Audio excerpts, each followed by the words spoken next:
কেমন আছেন সবাই? বিনুর বিষয়ে আপনাদের সবাইকে জানাই স্বাগত। আজকে বানাবো কিমা পরোটা। চলুন শুরু করা যাক রেসিপিটা তাহলে। আচ্ছা, প্রথমেই আমি এখানে আটাটাকে মেখে নেব। আমি এখানে ময়দার করছি না, আটার করছি। আপনারা যদি চান তাহলে ময়দার করতে পারেন, আবার যদি চান আটা ময়দা দুটো মিক্স করেও করতে পারেন। তবে আমি এখানে শুধু আটারই তৈরি করছি। তো আটা নিয়ে নিচ্ছি এখানে আমি। দিয়ে দেবো এখানে সাদা তেল। সাদা তেলটা দিয়ে আটার সঙ্গে ভালো করে মেখে নেব আগে। এবার নর্মাল জল দিয়ে অল্প অল্প করে জল দেব, দিয়ে মেখে নেব।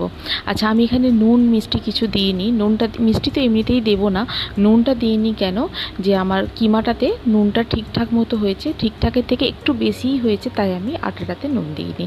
আপনারা যদি কিমা ঠিক করে তৈরি করেন, যদি নুন একেবারে পারফেক্ট হয়, তাহলে আটাতে কিন্তু খুব সামান্য পরিমাণে একটু নুন দেবেন। দিয়ে আমি অল্প অল্প করে জল দিয়ে আটাটাকে মেখে নেব, যেন একটু শক্ত শক্ত মাখা হয়। কেননা কিমাটাতে একটু হালকা জুসি ভাব থাকবে, কেননা লেবুর রস টস পড়বে, তো তাই একটু জুসি ভাবটা থাকবে। তাই আটা মাখাটা একদম শুকনো শুকনো হবে। বারে বারে খুব কম কম করে জল দিয়ে আটাটাকে মাখবো, যাতে পাতলা না হয়। আচ্ছা, এখানে কিন্তু গরম জল আমি নিইনি, নর্মাল যে জল সেই জলেই আমি আটাটাকে ছানছি। এই যে আটাটা হয়ে গেছে একদম রেডি। এই যে এরকম শক্ত শক্ত একটু মাখাটা হবে। আটা থেকে এবারে লেচি কেটে নেব। একটু বড় বড় সাইজের হবে, যেহেতু স্টাফ পরোটা তাই একটু বড় বড় সাইজের হবে লেচিগুলো। খুব ছোট হলে আবার পরোটাটাও একেবারে ছোট হয়ে যাবে, কারণ একটু মোটা হয় এই পরোটাগুলো, যেহেতু পুর ভরা পরোটা। মোটা না করলে আবার ভেঙে যেতে পারে। লেচিগুলো সব কাটা হয়ে গেলে এবারে চলুন কিমাটাকে রেডি করা যাক। আচ্ছা, এখানে আমি নিয়ে নিয়েছি কিমা। কিমাটাকে কষিয়ে নিয়ে ঠান্ডা করে নিয়েছি। আচ্ছা, কিমা কষানোর প্রসেসটা এখানে আমি আর দেখাচ্ছি না, কেননা এই ভিডিও আমার চ্যানেলে আগেই আপলোড করা আছে। সেটা হচ্ছে পান্তারাসের ভিডিওটা, সেটাতে ডিটেলসে দেখানো আছে যে এই ধরনের কিমা কীভাবে তৈরি করতে হয়। তো আমি ডিসক্রিপশন বক্সে লিঙ্কটা দিয়ে দেবো, আপনারা যদি চান একবার গিয়ে দেখে আসতে পারেন। এখানে আমি দিলাম না, শুধু শুধু ভিডিওটা অনেকটা বড় হয়ে যায় বলে। এখানে আমি একটা বড় সাইজের পেঁয়াজ নিয়ে নিয়েছি। পেঁয়াজটাকে একদম খুব ছোট ছোট করে কুচিয়ে নেব। নিয়ে নিয়েছি দুটো কাঁচা লঙ্কা। আপনারা যে যেরকম ঝাল খান সেরকম দিতে পারেন, সেই অনুযায়ী আমি এখানে দুটো দিয়ে দিয়েছি। দিয়ে এটাকেও খুব ছোট ছোট করে কুচিয়ে নেব।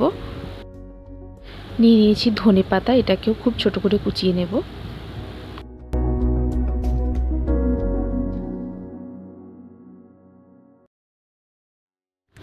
দিয়ে দেবো এখানে একটা টুকরো পাতিলেবুর রস। আচ্ছা, যদি আপনাদের কাছে পাতিলেবু না থাকে তাহলে সেক্ষেত্রে চাট মশলাও দিতে পারেন। আচ্ছা, কিমাটা কষানোর সময় নুনটা দেওয়াই ছিল, তাই এক্সট্রা করে আর নুনটা দেবো না। দিয়ে ভালো করে মিক্স করে নিয়ে এটাকে আমি রেখে দেব। হয়ে গেল আমাদের পুরটা রেডি। আচ্ছা, প্রত্যেকটা লেচিগুলোকে নিয়ে আমি এইভাবে একটু মেখে নেব। দিয়ে এবারে লেচিটাকে গোল করে নিয়ে একটা বাটির মতো করে নেব। নিয়ে এবারে এটাতে পুর ভরে দেব।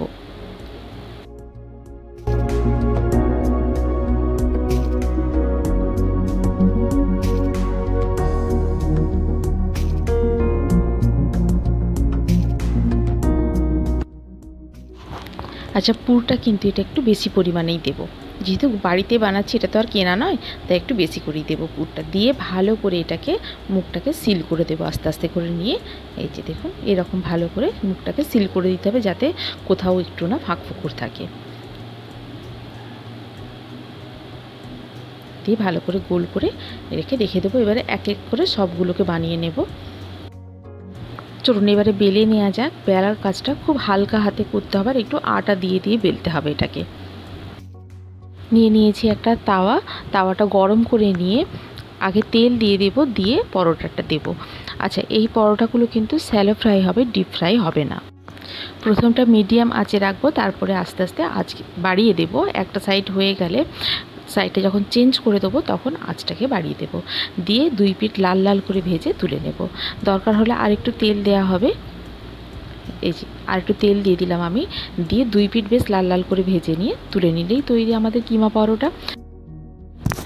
আচ্ছা, এই ধরনের পরোটা কিন্তু খুব বেশি ফুলবে না, কেননা যেহেতু এতে পেঁয়াজ কুচি আর লঙ্কা কুচি দেওয়া হয়েছে।